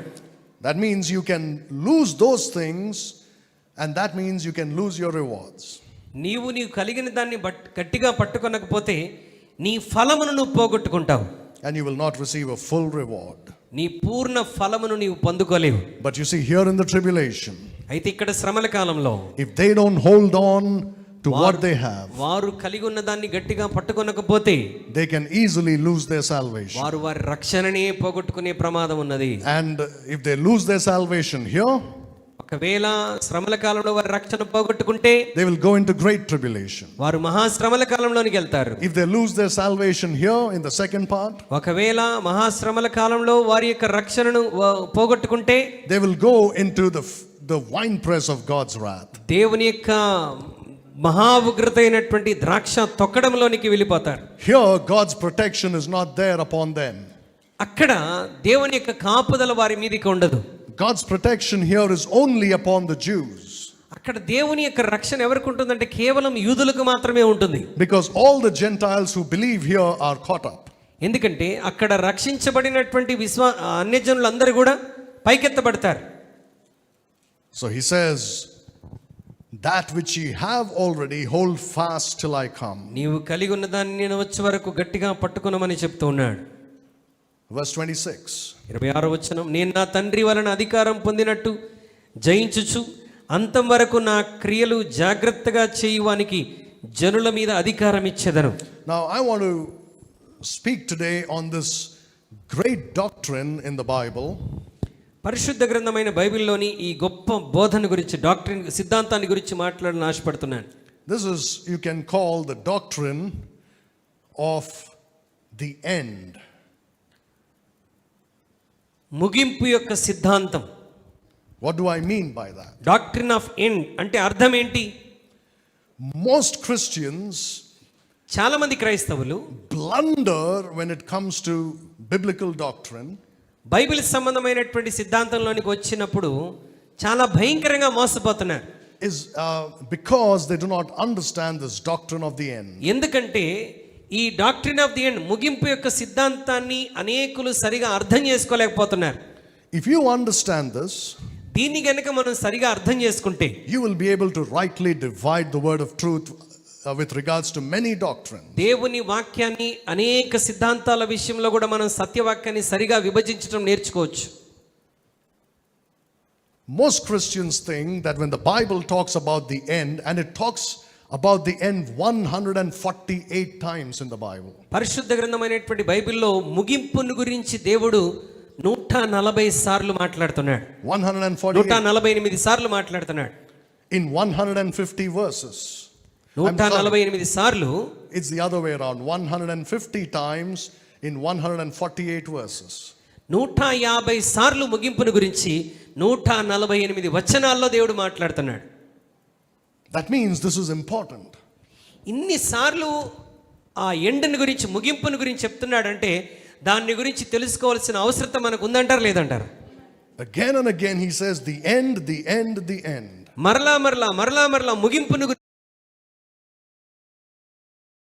every time they read about the end, ఈ ముగింపును గురించి మరి చదువుతున్న ప్రతిసారి క్రైస్తవులు అనుకుంటారు అది ఖచ్చితంగా తప్పుగా అర్థం చేసుకుంటున్నారు. Once again, you don't need commentaries to understand this, nor an understanding of the Greek language. మరలా ఈ ది ఎండ్ గురించి, ముగింపును గురించి అర్థం చేసుకోవడానికి నీకు కామెంటరీస్ కానీ లేకపోతే నువ్వు గ్రీక్ భాష కానీ నేర్చుకోవాల్సిన అవసరతే లేదు. If you are a sincere Christian who longs to know the truth, నీవు ఒక యథార్థమైన క్రైస్తవుడిగా సత్యాన్ని తెలుసుకోవాలన్న ఆశ నీలో ఉంటే, you prayerfully study the words the end in the Bible, ప్రార్థనా పూర్వకంగా పరిశుద్ధ గ్రంథంలో ఎక్కడెక్కడైతే 148 స్థలాల్లో ముగింపు అన్న మాట రాయబడిందో చదివినప్పుడు you will see it's got nothing to do with the church. అది సంఘానికి దానికి సంబంధమే లేదని నువ్వు స్పష్టంగా అర్థం చేసుకోగలవు. The end is always a reference to the tribulation. ముగింపు అనేటువంటి మాట మనం ఎక్కడ చూసినా అది శ్రమల కాలానికి సంబంధించినటువంటిదే నువ్వు గుర్తించాలి. Sometimes it talks about the end of a believer's life in the tribulation. కొన్నిసార్లు ముగింపు అన్న మాట శ్రమల కాలంలో విశ్వాసుల యొక్క ముగింపును గురించి వ్రాయబడి ఉండవచ్చు. But most of the time it's to do with the tribulation itself. కానీ అనేక సందర్భాల్లో ముగింపు అన్న మాట కేవలం శ్రమల కాలానికి సంబంధించిందే. When it comes to the church age, there is just one verse you need to know. సంఘ కాలానికి వస్తే ఒక్క వచనాన్ని మీరు నేర్చుకోవాలి. Look at 1 Corinthians chapter 1. మొదటి కొరింథీయులకు పత్రిక 1వ అధ్యాయం. 1 Corinthians chapter 1 verses 7, 8 and 9. మొదటి కొరింథీ 1వ అధ్యాయం 7, 8, 9 వచనాలు. గనుక ఏ కృపావరమునందును లోపము లేక మీరు మన ప్రభువైన యేసుక్రీస్తు ప్రత్యక్షత కొరకు ఎదురుచూచున్నారు. మన ప్రభువైన యేసుక్రీస్తు దినమందు మీరు నిరపరాధులై ఉండునట్లు అంతము వరకు ఆయన మిమ్మల్ని స్థిరపరచును. మన ప్రభువైన యేసుక్రీస్తు అను తన కుమారుని సహవాసమునకు మిమ్మల్ని పిలిచిన దేవుడు నమ్మదగినవాడు. Verse 7. 7వ వచనం. Waiting for the coming of our Lord Jesus Christ. యేసుక్రీస్తు ప్రత్యక్షత కొరకు ఎదురు చూచుచుండటం. What is he talking about? అంటే దేని గురించి మాట్లాడుతున్నాడు? He's not talking about the second coming. ఆయన రెండవ రాకడ గురించి మాట్లాడలేదు కానీ He's talking about the rapture. ఆయన ర్యాప్చర్ గురించి, సంఘం ఎత్తబడటాన్ని గురించి మాట్లాడుతున్నాడు. How do we know? ఎలా మనకు అర్థమవుతుంది? In verse 8 he talks about the day of Christ. 8వ వచనంలో ఆయన ప్రభువైన యేసుక్రీస్తు దినము అని మాట్లాడుతున్నాడు. The day of Christ is a reference, as far as the church is concerned, to the judgment seat of Christ. యేసుక్రీస్తు దినము అంటే సంఘం అర్థం చేసుకోవాల్సిన విషయం, మరి క్రీస్తు న్యాయపీఠం అన్నటువంటి విషయాన్ని మనం గుర్తుపెట్టుకోవాలి. The judgment seat of Christ happens immediately after the rapture. క్రీస్తు న్యాయపీఠం ఎప్పుడు జరుగుతుందంటే యేసుక్రీస్తు ప్రత్యక్షత జరిగిన వెంటనే, అనగా సంఘం పైకెత్తబడిన వెంటనే. Immediately we stand at the judgment seat of Christ. సంఘము పైకెత్తబడిన వెంటనే మరి యేసుక్రీస్తు న్యాయపీఠం ఎదుట నిలబడతారు. What happens here? క్రీస్తు న్యాయపీఠం ఎదుట ఏం జరుగుతుంది? The works which we have done for Christ are judged. క్రీస్తు కొరకు మనం చేసినటువంటి క్రియలను దేవుడు అక్కడ తీర్పు తీరుస్తాడు. That means he's preparing his bride for the marriage. అంటే తన యొక్క వధువుని వివాహము కొరకు ఆయన సిద్ధపరుస్తున్నాడు. Nowadays brides have a great ritual right before their wedding day. మరి వివాహానికి ముందు మరి పెళ్లి కుమార్తెలకు చాలా ఆచారాలు, పద్ధతులు ఉంటాయి కదా. They do a lot of things to beautify themselves for that day. తమను తాము వివాహం కొరకు సిద్ధపరచుకోవడానికి మరి చాలా పద్ధతులు గుండా, ప్రాసెస్ గుండా వెళ్తూ ఉంటారు. To make themselves look beautiful. తమను తాము చక్కగా అందంగా కనబరుచుకోవడానికి. They put, I don't know what they do a lot of procedures so that their skin glows and looks clean and beautiful. వారి చర్మము, ముఖము సౌందర్యంగా కనబడటానికి ఏమేం చేస్తారో నాకు తెలియదు కానీ చాలా కార్యాలు చేస్తూ ఉంటారు. For many days. 1-2 రోజులు కాదండి, చాలా రోజులు సిద్ధపడతారు. Yeah. That's exactly what's going to happen before the marriage of the Lamb. క్రీస్తు న్యాయపీఠం ఎదుట జరిగేటువంటిది అదే. ఆయన గొర్రెపిల్ల వివాహోత్సవానికి తన వధువు సంఘాన్ని సిద్ధపరుస్తున్నాడు. If the clothes are wrinkled, we press them, right? మన వస్త్రాలు ముడతగా ఉంటే ఏం చేస్తాం? మనం ప్రెస్ చేస్తాం, ఐరన్ చేస్తాం. That's how it's going to be. All the wrinkles will be taken away. మనకున్నటువంటి ముడతలన్నీ అక్కడ తీసివేయబడతాయి. Not sin, because sin has been judged here. పాపాలు తీసివేయబడవండి, ఎందుకంటే పాపాలకు ఆల్రెడీ సిలువలో తీర్పు జరిగింది. Here it's works. సిలువ మీద పాపానికి తీర్పు జరిగింది, న్యాయపీఠం ఎదుట క్రియలకు తీర్పు జరుగుతుంది. So this day of Christ is to do with the judgment seat of Christ for the church. యేసుక్రీస్తు యొక్క దినమనంటే సంఘము కొరకు దేవుడు న్యాయపీఠం ఎదుట చేసేటువంటి కార్యం. And while that is happening in heaven, పరలోకంలో క్రీస్తు న్యాయపీఠం ఎదుట న్యాయం జరుగుతున్నప్పుడు the day of Christ is judgment and wrath upon the earth. మరి భూమి మీద మరి క్రీస్తు యొక్క దినం అనంటే అది భూమి మీద ఉగ్రత శ్రమల దినం. Both take place simultaneously. రెండు ఒకే కాలంలో జరుగుతున్నాయి.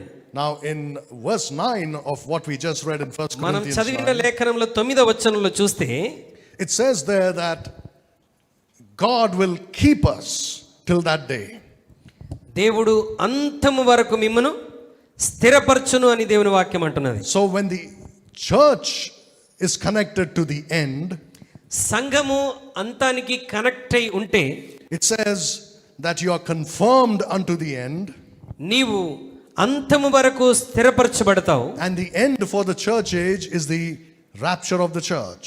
సంఘానికి అంతం ఏంటి అని అంటే సంఘం పైకెత్తబడటమే. So he's saying that the believers who are alive in this church age will be confirmed unto the end.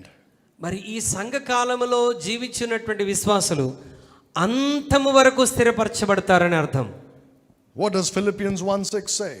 Philippi 1:6 ఏమని చెప్తున్నది?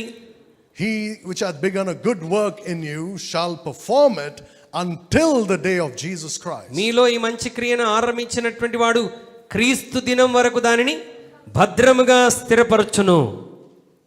This is the confirming unto the end. అంటే అంతము వరకు స్థిరపరచటం అంటే అదే. For the church age, it's the end of the church age. For the church believers, it's the end of the church age. విశ్వాసులకు ఇది సంఘ కాలం యొక్క ముగింపు. That's the only end we know. మనకు తెలిసినటువంటి అంతం అదొకటే. But the end, the whole doctrine of end in the Old and the Old Testament and the tribulation. పాత నిబంధన కాలంలోను శ్రమల కాలంలోను అర్థం చేసుకోవాల్సిన ప్రాముఖ్యమైన అంతం is about the tribulation. ఆ అంతం దేని గురించి చెప్తున్నాడు అంటే శ్రమల కాలాన్ని గురించి చెప్తున్నాడు. Now once again I want to take you through a few verses. మరొకసారి కొన్ని వచనాలు గుండా మిమ్మల్ని తీసుకుని వెళ్తాను. So you see this, when as far as the church is concerned, I hope it's very clear. సంఘం విషయంలో అంతం అంటే మనం నేర్చుకున్నాం ఏంటది? సంఘం పైకెత్తబడే సమయం వరకు, The judgment seat of Christ, ఆ తర్వాత క్రీస్తు న్యాయపీఠం మీద నిలబడతాం, and us being confirmed until that time. మరి అప్పటి వరకు అంతం వరకు ప్రభు మనల్ని స్థిరపరుస్తూ ఉన్నాడు. But now look at Isaiah chapter 46 and verse 10. యెషయా గ్రంథం 46వ అధ్యాయం 10వ వచనాన్ని మనం ఒకసారి చూద్దాం. యెషయా గ్రంథం 46వ అధ్యాయం 10వ వచనం. నా ఆలోచన నిలుచుననియు నా చిత్తమంతయు నెరవేర్చుకొనిదననియు చెప్పుకొనుచు ఆది నుండి నేనే కలగబో వాటిని తెలియజేయుచున్నాను, పూర్వకాలము నుండి నేనే ఇంకా జరగని వాటిని తెలియజేయుచున్నాను. Now see the contrast between this and what we read in 1 Corinthians 1. మొదటి కొరింథీలో చదివిన దానికి ఈ 10వ వచనానికి ఉన్న వ్యత్యాసం, కాంట్రాస్ట్ చూడండి. Declaring the end from the beginning. ఆరంభము నుండే ముగింపును ప్రకటించటం. The beginning is the beginning of the world. ఆరంభం అనంటే సృష్టి ఆరంభం. If you are thinking, well, what prophecy came in the beginning of the world? మరి లోక ఆరంభంలో వచ్చినటువంటి ప్రవచనం ఏంటి అని మనం ఆలోచించవచ్చు. Look at Jude. యూదా పత్రికను ఒకసారి చూడండి. Look at Jude verse 14 and 15. యూదా పత్రిక 14-15 వచనం. ఆదాము మొదలుకొని 7వ వాడైన హానోకు కూడా వీరిని గురించి ప్రవచించి ఇట్లా నేను, ఇదిగో అందరికిని తీర్పు తీర్చుటకును వారిలో భక్తిహీనులందరూ భక్తిహీనముగా చేసిన వారి భక్తిహీన క్రియలన్నిటిని గురించి, భక్తిహీనులైన పాపులు తమకు విరోధముగా చెప్పిన కఠినమైన మాటలన్నిటిని గురించి వారిని ఒప్పించుటకును ప్రభు తన వేవేల పరిశుద్ధుల పరివారముతో వచ్చెను. The Lord cometh with 10,000s of his saints. ప్రభు తన వేవేల పరివారములతో వచ్చెను. Who prophesied this? ఈ వాక్యాన్ని ఎవరు ప్రవచించారు? Isaiah, Jeremiah, యెషయా ప్రవచించాడా? ఇర్మియా ప్రవచించాడా? Ezekiel, Daniel? హెచ్కేలు, డానియేలు ప్రవచించారా? No. కాదండి. More than 2,000 years before them. దానికి ముందుగానే 2000 సంవత్సరాల క్రితం Enoch prophesied these things. హనోకు వీటిని ప్రవచించాడు. Before the flood of Noah. నోవాహు జలప్రలయానికంటే ముందు. he prophesied about the second coming of Christ. ఆయన క్రీస్తు యొక్క రెండవ రాకడను గురించి జలప్రలయానికి ముందే హనోకు ప్రవచించాడు. So if the beginning of Isaiah 46 is talking about the beginning of the world, మరి యెషయా గ్రంథం 46వ అధ్యాయం మరి భూమి యొక్క ఆరంభాన్ని గురించి మాట్లాడుతూ ఉంటే, then the end would be a reference to the end of the world as we know it. ముగింపును గురించి అక్కడ మాట్లాడుతున్నాడు, అంటే ప్రపంచ ముగింపును గురించి మాట్లాడుతున్నాడని అర్థం. This world ends with the second coming of Christ. ఈ లోకమంతా కూడా క్రీస్తు యొక్క రెండవ ఆగమనంతో ముగించబడుతుంది. But when you come to 1 Corinthians, మరలా మనం మొదటి కొరింథీయుల పత్రికలోనికి వస్తే, he says he will confirm you unto the end, ఆయన మరి అంతం వరకు ఆయన మిమ్మల్ని స్థిరపరచును, that he may be blameless in the day of our Lord Jesus Christ. ప్రభువైన యేసుక్రీస్తు దినమందు మీరు నిరపరాధులై ఉండునట్లు. That's not the end that we read about in Isaiah 46. మరి ఈ ముగింపు యెషయా గ్రంథం 46లో చదివినటువంటి ముగింపు కాదు. Look at Lamentations 4:18. విలాప వాక్యములు 4:18 ఒకసారి చూడండి. విలాప వాక్యములు 4వ అధ్యాయం 18వ వచనం నేను చదువుతున్నాను. రాజవీధుల్లో మేము నడవకుండానట్టు విరోధులు మా జాడలను బట్టి వెంటాడుదురు.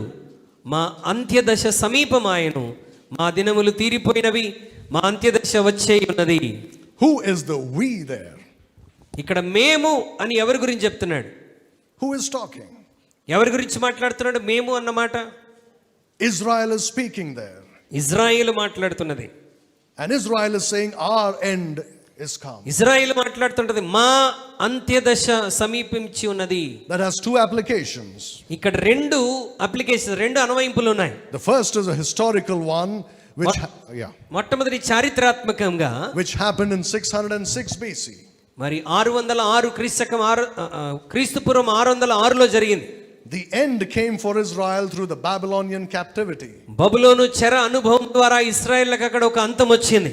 But prophetically it's talking about the end of Israel in the great tribulation. ప్రవచనాత్మకంగా ఇశ్రాయేలు ముగింపును గురించి ఆయన మహాశ్రమల కాలాన్ని గురించి మాట్లాడుతున్నాడు. Here Israel will not be a nation anymore. మహాశ్రమల కాలంలో ఇశ్రాయేలు ఏమాత్రం ఒక దేశముగా గుర్తింపు ఉండదండి. They will be scattered. వాళ్ళు చెదరగొట్టబడతారు. Today it's a nation. ఈ రోజున ఇశ్రాయేల్ ఒక దేశముగా ఉన్నది. There is no guarantee it will remain a nation for very long.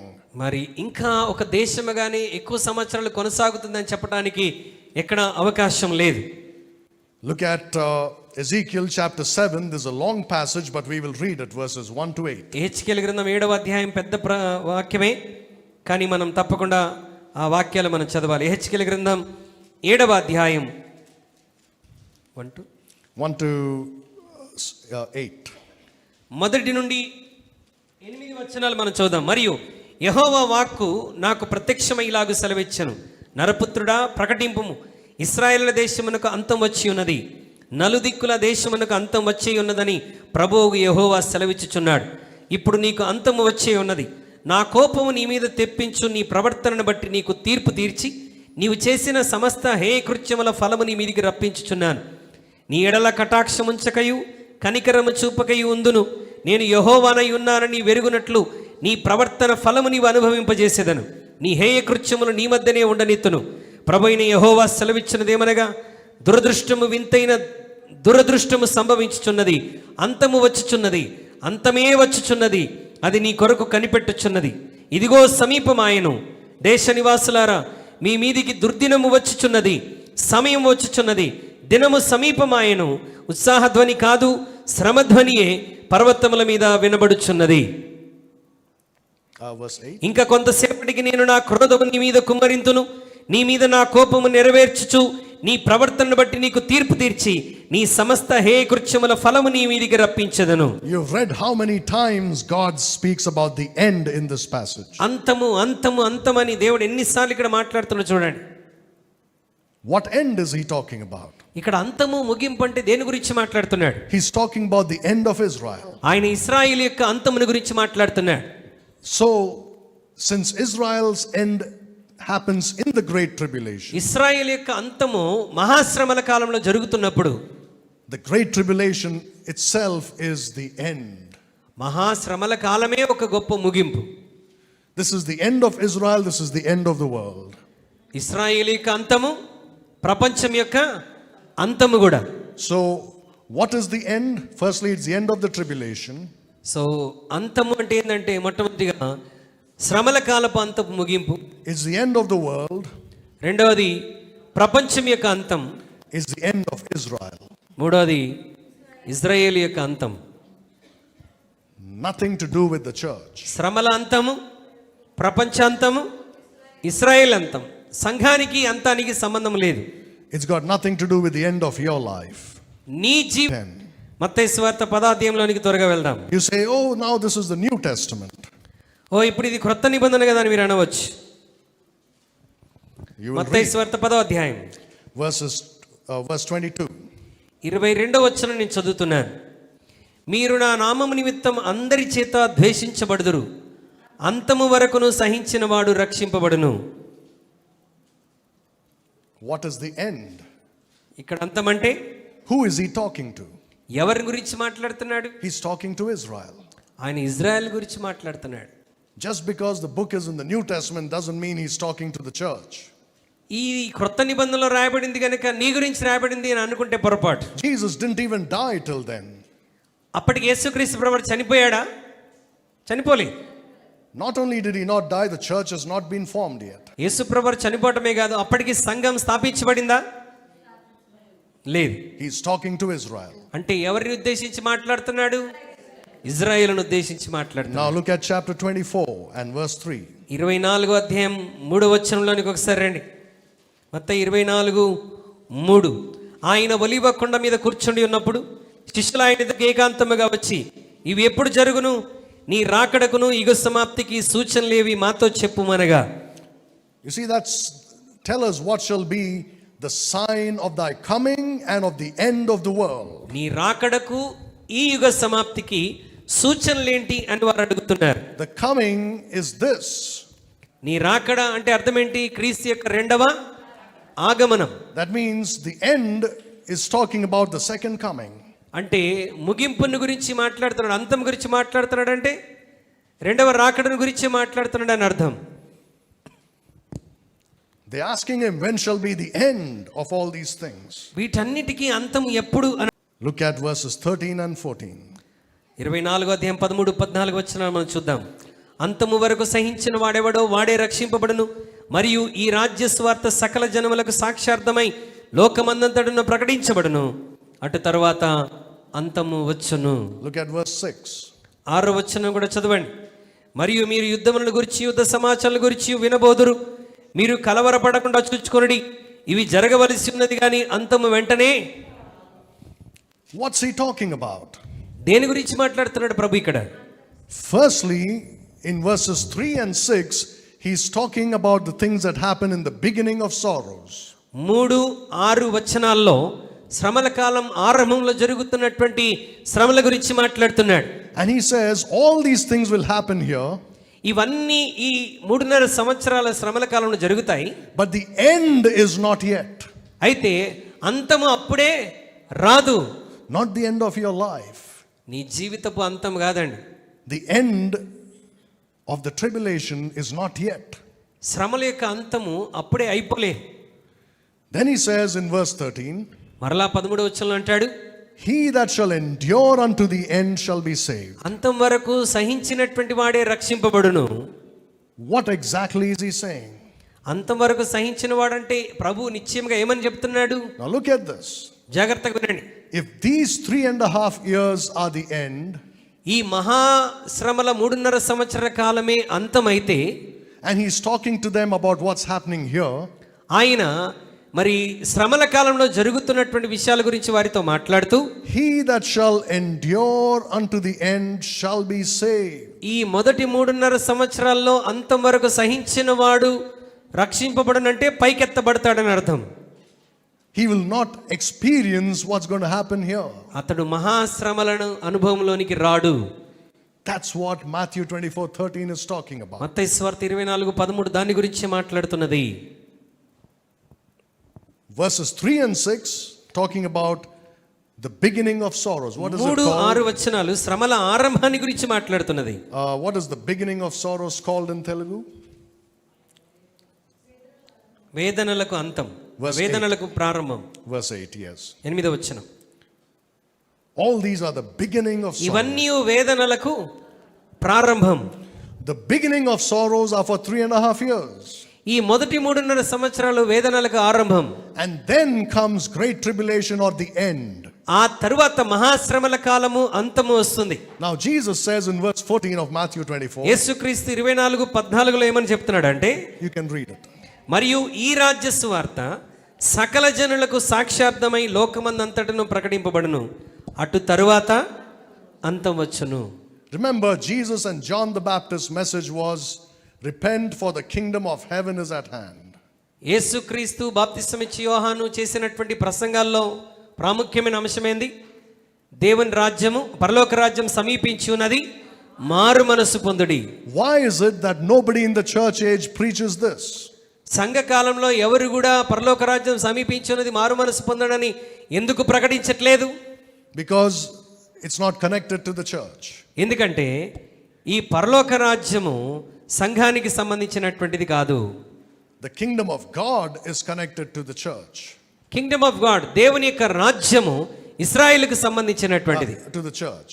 దేవుని రాజ్యము సంఘానికి సంబంధించినటువంటిది. The kingdom of God. It's a spiritual kingdom. దేవుని రాజ్యం అంటే ఆత్మ సంబంధమైనటువంటి రాజ్యం. Remember John chapter 3 verses 3 and 5. యోహాను సువార్త 3:3-5 వచనాల్లో Kingdom of God. దేవుని రాజ్యం. But the kingdom of heaven is a literal kingdom. కానీ పరలోక రాజ్యం అనేటువంటిది అక్షరార్థముగా లిటరల్ కింగ్డమ్ అది. And Jesus says this gospel of the gospel of this kingdom will be preached. ఈ రాజ్య సువార్త సకల జనులకు ప్రకటించబడును. Then will the end come. అప్పుడు అంతము వచ్చును. What end? A అంతమండి? The great tribulation. మహాశ్రమల యొక్క అంతం. This gospel of the kingdom will be preached here. ఈ రాజ్య సువార్త సకల జనులకు ప్రకటించబడుతుంది. In the beginning of sorrows. ఎప్పుడు? వేదనల ప్రారంభం జరుగుతున్నప్పుడు. By 144,000 Jewish male virgins. మరి 144,000 మంది మరి పురుషులు, వివాహము కానటువంటి పురుషులు. Which you read of in Revelation 7 and 14. దాని గురించి మనం ప్రకటన గ్రంథంలో 7:14 మనం చదువుతాం.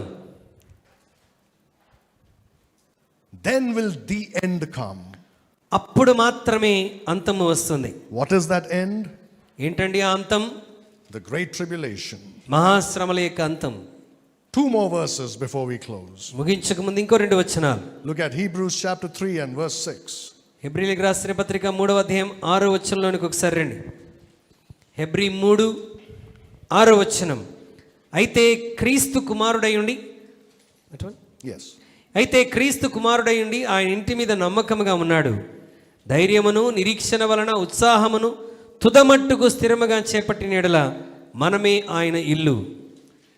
If we hold fast the confidence and the rejoicing of the hope firm unto the end. ధైర్యమును నిరీక్షణ వలన ఉత్సాహమును తుదమట్టుకు స్థిరముగా చేపట్టిన యెడల మనమే ఆయన ఇల్లు. What if we do not hold fast the confidence? ఒకవేళ ధైర్యమును ఉత్సాహమును తుదమట్టుకు స్థిరముగా చేపట్టకపోతే ఏంటి? చేపట్టకపోతే ఏం జరుగుతుంది?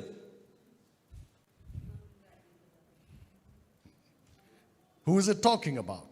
ఆయన ఎవరి గురించి మాట్లాడుతున్నాడు? Now let's stop here for a brief moment. ఇక్కడ ఒక్క క్షణం మనం ఆగుదాం. The book of Hebrews is in the New Testament.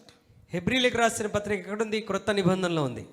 It's talking about Jesus Christ and his death and his blood and his resurrection. యేసుక్రీస్తు గురించి, ఆయన రక్తముని గురించి, ఆయన పునరుద్ధానాన్ని గురించి మాట్లాడుతుంది. So is it talking to the church? ఇది సంఘాన్ని గురించి మాట్లాడుతుందా? Many things there agree with the writings of Paul. మరి చాలా రాసినటువంటి విధానం చూస్తే పౌలు రాశాడని మనకు అర్థమవుతుంది. They agree with the writings of Paul. మరి పౌలు రాసినటువంటి పత్రికలతో అంగీకరిస్తున్నారు. But there are things that do not agree with Paul. అయితే పౌలుతో అంగీకరించబడినటువంటి కొన్ని మాటలు ఇక్కడ ఉన్నాయి. And this is one of those verses. వాటిల్లో ఇది ఒక వచనం. Hebrews. హెబ్రీలు. You and I are not Hebrews. నీవు నేను హెబ్రీలమా? Who are Hebrews? హెబ్రీలు ఎవరు? Jews, Israel. యూదులు, ఇశ్రాయేలీలు. He's talking to Jews. అంటే ఎవరితో మాట్లాడుతున్నాడు రచయిత? హెబ్రీలతో మాట్లాడుతున్నాడు, యూదులతో. Look at the words, the end. అక్కడ కూడా అంతము అన్నటువంటి మాట చూడండి, తుదమట్టుకు. He's talking about the great tribulation. అంటే ఆయన మహాశ్రమల గురించి మాట్లాడుతున్నాడు. He's talking to the churches or to the Jewish believers in the first half of the tribulation. మొదటి 3.5 సంవత్సరాల శ్రమల కాలంలో అప్పుడున్న సంఘాలతోనూ యూదులతోనూ మాట్లాడుతున్నాడు. He's saying, hold fast your confidence to the end. మీ యొక్క ధైర్యమును తుదమట్టుకు స్థిరముగా పట్టుకొనుడి.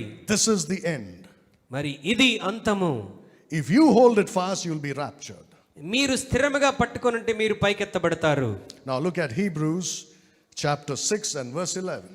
హెబ్రీయులకు రాసిన పత్రిక 6వ అధ్యాయం 11వ వచనాన్ని కూడా ఒకసారి చూడండి. మీరు మందులు కాక విశ్వాసము చేతను ఓర్పు చేతను వాగ్దానములు స్వతంత్రించుకుని వారిని పోలి నడుచుకున్నట్లుగా మీలో ప్రతివాడును మీ నిరీక్షణ పరిపూర్ణమగు నిమిత్తము మీరిది వరకు కనబరిచిన ఆసక్తిని తుదమట్టుకు కనబరచవలనని అపేక్షించుచున్నాము. See that? The end. అక్కడ కూడా తుదమట్టుకు, అంతమన్న మాట చూస్తున్నాం. The end there is the end of the first half of the tribulation and the beginning of the second half. ఇక్కడ అంతం అంటే దేని గురించి అంటే మొదటి 3.5 సంవత్సరాల ముగింపు, రెండవ 3.5 సంవత్సరాల ఆరంభం. Now to understand this, you just cannot take my word for it. ఇది అర్థం చేసుకోవడానికి కేవలం నేను చెప్పిన మాటని మీరు తీసుకోవాల్సిన అవసరం లేదు. You have to study the Bible. మీరు దేవుని వాక్యం దగ్గరికి వెళ్ళి అర్థం చేసుకోవాలి. You have to study it yourself.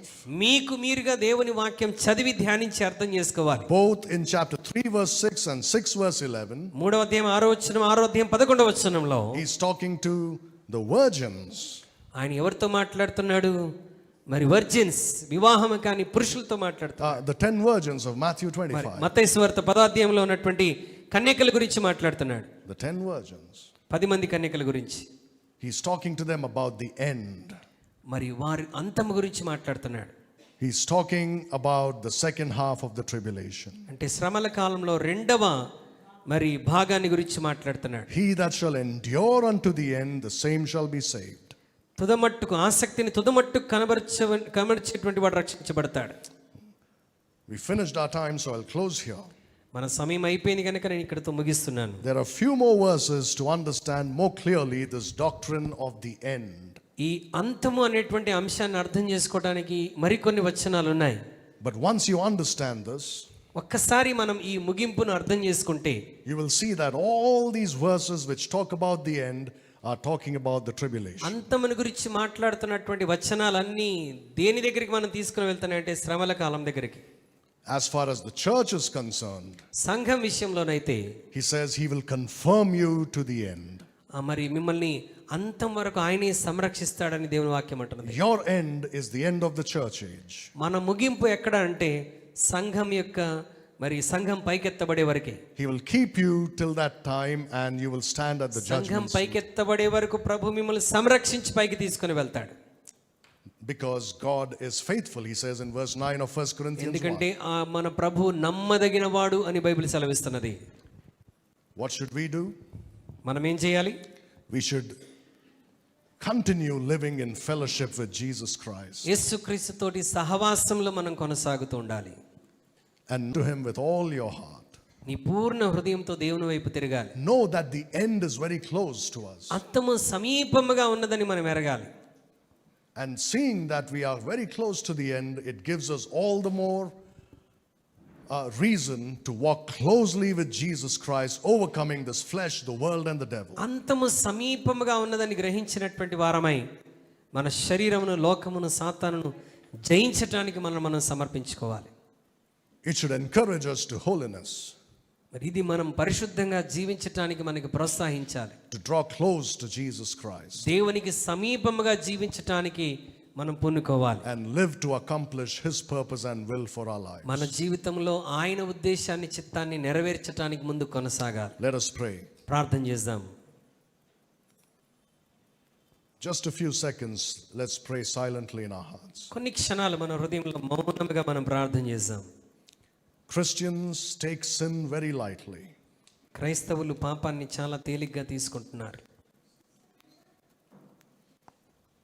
Remember, the Lord was crucified on the cross for our sins. యేసుక్రీస్తు ప్రభువారు మన పాపముల కొరకే ఆయన శిలువ మీద చనిపోయాడు. And our sins grieve him. మన పాపాలు ఆయన్ని దుఃఖపెడుతున్నాయి. Why would you want to do that to someone who loved you so much? నిన్ను బాగా ప్రేమించినటువంటి వ్యక్తిని నువ్వు ఎందుకు దుఃఖపరచాలనుకుంటున్నావు? Now would be a good time to ask the Lord to forgive you and to get back into fellowship with him and walk with him. నిన్ను క్షమించమని అడిగి మరలా తిరిగి ఆయనతో సహవాసంలో రావటానికి ఇదే అనుకూలమైనటువంటి సమయం. It's a good time to repent of your sins. నీవు చేస్తున్న పాపము నుండి పశ్చాత్తాపడి మారు మనసు పొందటానికి ఇది అనుకూలమైన సమయం. To leave those sins వాటిని విడిచిపెట్టు. and let Jesus Christ give you the strength to live a holy life. పరిశుద్ధమైన జీవితం జీవించటానికి ప్రభువే నీకు కావలసిన బలం అనుగ్రహించునుగాక.